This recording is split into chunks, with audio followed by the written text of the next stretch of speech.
Hello, you are currently watching For the Love of Wisdom, a YouTube channel on philosophy.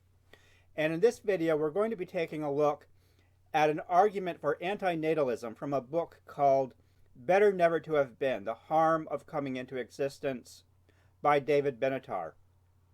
Anti-natalism is the position that it is always wrong to have children, that procreation is always wrong.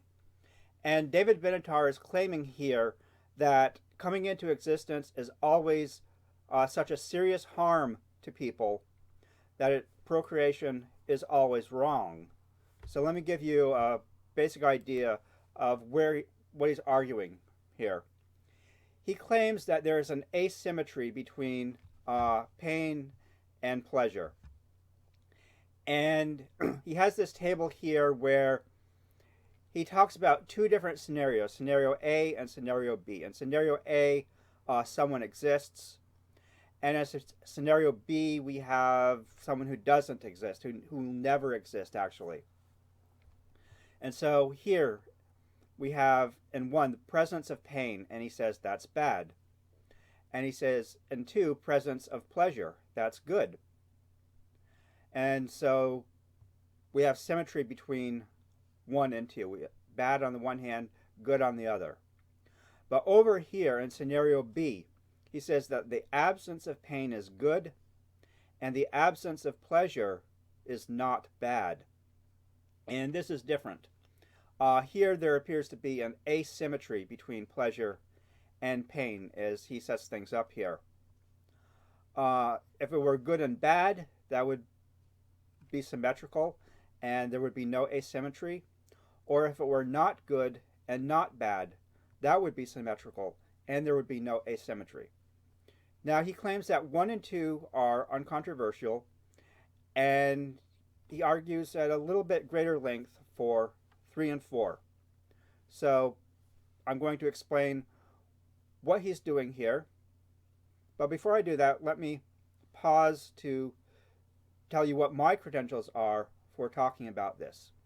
First of all, I am the same age as David Benatar, and I do have my PhD in philosophy. I got my PhD in 2001, which was a few years before David Benatar wrote his book.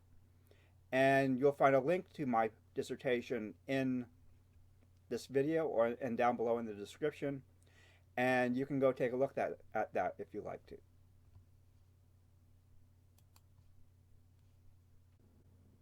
The main thing to understand about how his argument is supposed to work is that because 1 and 2 are symmetrical in scenario A, but they're not symmetrical in scenario B, he's claiming that non-existence has an advantage over existence. So he's saying for non-existence or never existence, you have good in 3 and you have not bad in 4. So the balance here is good. On balance, it's good to never exist. But over here in scenario A, where X exists, you have a balance between good and bad. And so it's neither good nor bad to exist. So his claim is that it's better to not exist than to exist because of this asymmetry. My main criticism of Benatar's argument is that he uses a double standard to establish 3 and 4. He uses one standard for 3 and a different standard for 4. And that is inconsistent. It makes his argument inconsistent.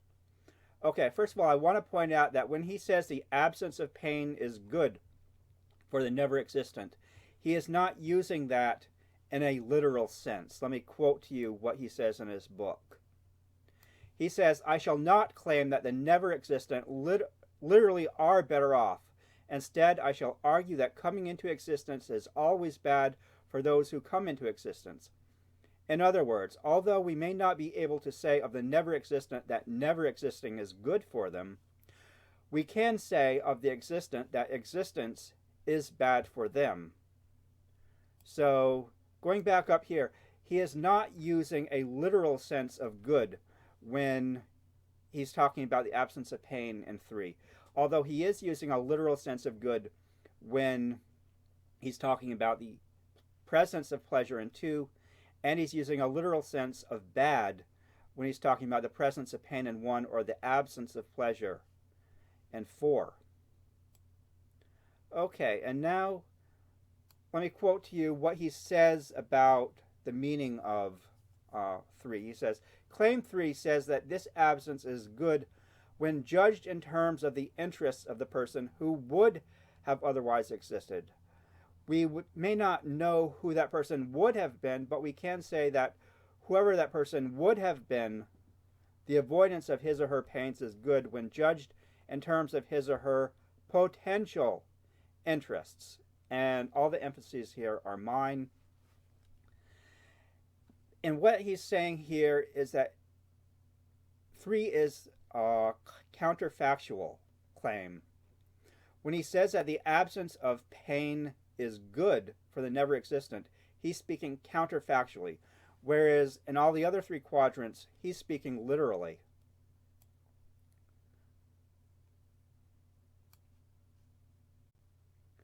When he says that the absence of pain is good for the never existent, what he's really telling us is that if that person were to exist, pain would be bad for that person. But this is basically equivalent to saying that pain is bad for someone who does exist. So what he means by 3 is not saying anything above and beyond what 1 is already telling us. But if we're to use a counterfactual sense of good in 3, then we should also use a counterfactual sense of bad in 4. Here, by bad, I mean that the presence of pleasure would be good for X if X actually did exist. And this just corresponds with saying that the absence of pain would be good for, that pain would be bad for X if X existed. So, using the same standard that he uses for 3, we could understand 4 to say that the absence of pleasure is bad for the non-existent.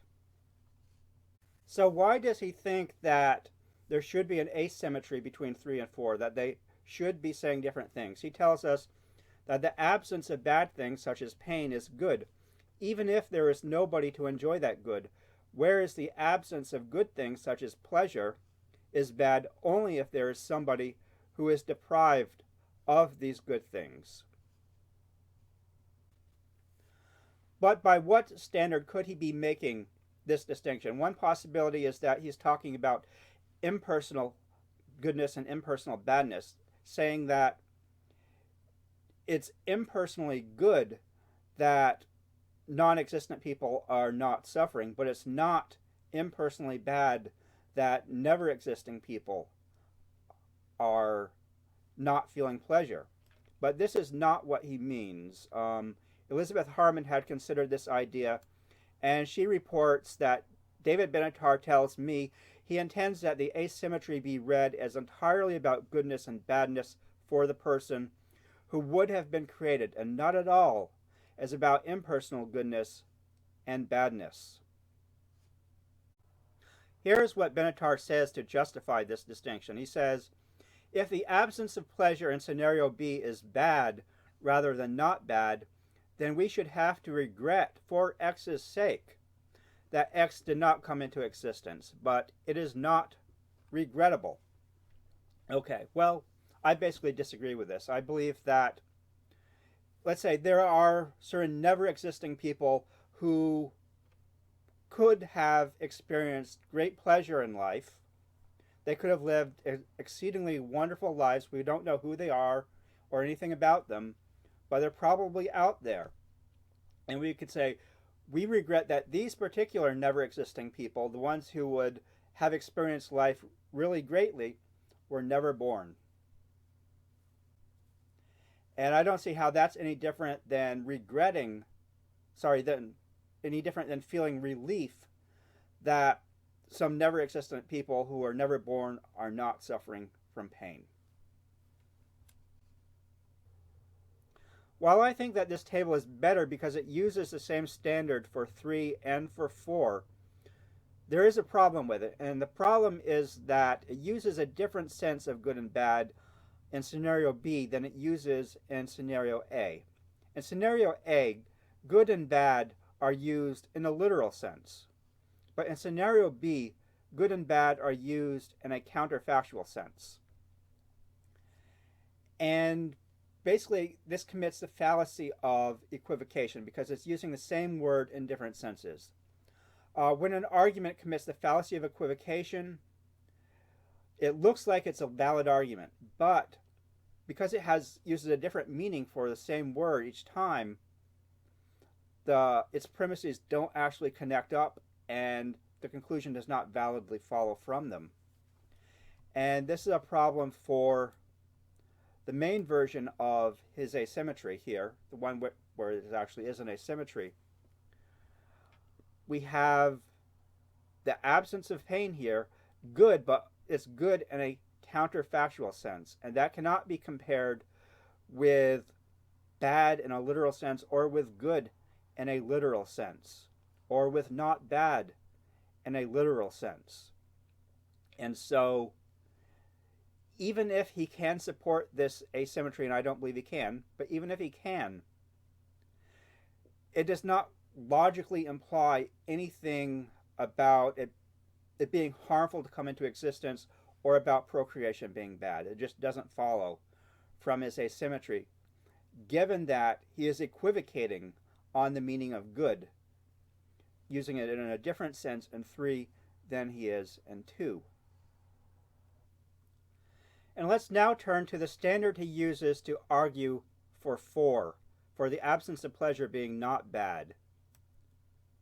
He tells us the absence of pleasure is not bad unless there is somebody for whom this absence is a deprivation. Well, I can say that the absence of pain is not good unless there is somebody for whom this absence is a benefit. So by the same standard that he uses to argue for 4, I can say that the absence of pain is not good. And so we get a table like this, where in 3 we now have the absence of pain being not good. The other quadrants here are the same as they were in this asymmetry, and you can see here now there is no asymmetry, it's just symmetry. We're using the same standard for 3 and 4. This time that standard is the standard he used to argue for 4. And he considers not this one, but this one in his book, where he switches not good and not bad. So he's saying the absence of pain is not bad, and the absence of pleasure is not good in this particular counterexample to his asymmetry. In arguing against this counterexample, he tells us, avoiding the pains of existence is not merely not bad, it is good. Well, this is circular reasoning, and he's also contradicting what he said when he originally told us that he was not going to argue that the never existent are literally better off. So we have circular reasoning and self-contradiction here so far. He also tells us, judging the absence of pleasure to be not good is also too weak, in that it does not say enough. The answer, I suggest, is that it is not good, but not bad either, rather than not good, not bad. And what he's saying here is rather confusing, because not good, but not bad, and not good, not bad, are both different ways of saying the same fact, that something has no value one way or the other. It's not positive, it's not negative, just has no value. And that brings me to what I believe is a more accurate representation of the 4 different quadrants that he has in his asymmetry. And on the right hand side, on scenario B, we have X never exists, and the absence of pain has 0 value for the never existent, and the absence of pleasure has 0 value for the never existent. And here we have perfect symmetry. We have zero value and zero value. You can't get greater symmetry than you can get between 0 and 0. And so there is no asymmetry here. The asymmetry that he has argued for is an illusion created by the use of a double standard. And if you were to try to use his asymmetry in an argument for anti-natalism, you would be committing the fallacy of equivocation anyway. So between the double standard and equivocation, it's just not working. It's a failure of an argument. It does not support anti-natalism at all. Okay. He does go on to talk about some examples which he thinks are better explained if the asymmetry is true. And I'll be talking about those in a subsequent video. For now, let's cut this short because you may have a limited attention span being a YouTube watcher, and check back again for another video. You have been watching For the Love of Wisdom, my YouTube channel on free thought, philosophy, and critical thinking. In my previous video, I was talking about the opinions that David Benatar and various other philosophers have on the subject of pain. And I gave an overview of those and asked you what you think about pain.